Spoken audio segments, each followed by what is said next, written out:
జగన్ 5 ఏళ్ల పాలనలో రాష్ట్రాన్ని ఆర్థిక సంక్షోభంలోకి నెట్టివేస్తే సీఎం చంద్రబాబు సంక్షోభాన్ని అధిగమిస్తూ ఇచ్చిన మాట నిలబెట్టుకుంటూ సూపర్ 6 పథకాలు అమలు చేస్తున్నారని మంత్రి సవిత అన్నారు.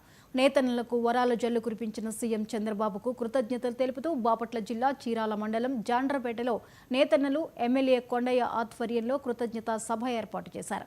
ఈ సభకు ముఖ్య అతిథులుగా మంత్రులు సవిత, డోలా బాల వీరాంజనేయ స్వామి, కూటమి ఎమ్మెల్యేలు వచ్చారు. స్వయం సహాయ సంఘాలకు 10 కోట్ల రూపాయల రుణాల చెక్కులను మంత్రులు పంపిణీ చేశారు. చీరాల కుప్పడం చీరకు జాతీయ అవార్డు రావడం గర్వంగా ఉందని మంత్రి డోలా చెప్పారు. ఒక పక్క సంక్షేమ పథకాలు అందజేస్తూ, ఒక పక్క సంపద సృష్టిస్తూ, ఒక పక్క ఉపాధి చూపిస్తున్న గనుడు మన ముఖ్యమంత్రి చంద్రబాబు నాయుడు గారు. మరి రాష్ట్రం చాలా కష్టాల్లో ఉంది, మనం అప్పుల్లో ఉన్నాం.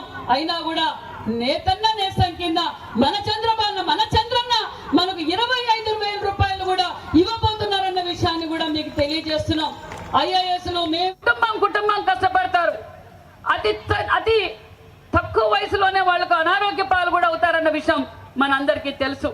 మరి ముఖ్యమంత్రి గారు ఇది గ్రహించి ఏదైతే నేతన్నలు ఎక్కువగా ఇబ్బంది పడుతుండేది, నేతన్నలకు 200 యూనిట్లు, హ్యాండ్లూమ్ కి పవర్ లూమ్ కి 500 యూనిట్లు మనం ఆ రోజు మాట చెప్పాం.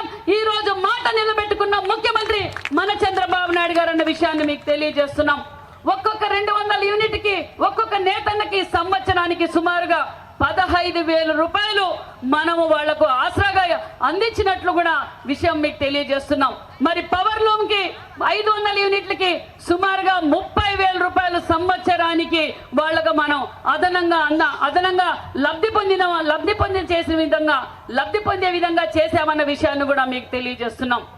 మరి అంతేకాకుండా 50 సంవత్సరాలకే 4,000 పెన్షన్ 1వ తారీఖే అందజేస్తున్నామన్న విషయాన్ని కూడా మీకు తెలియజేస్తూ సుమారుగా 93,000 మందికి మనం నేతన్నలకు 50 సంవత్సరాలకే 4,000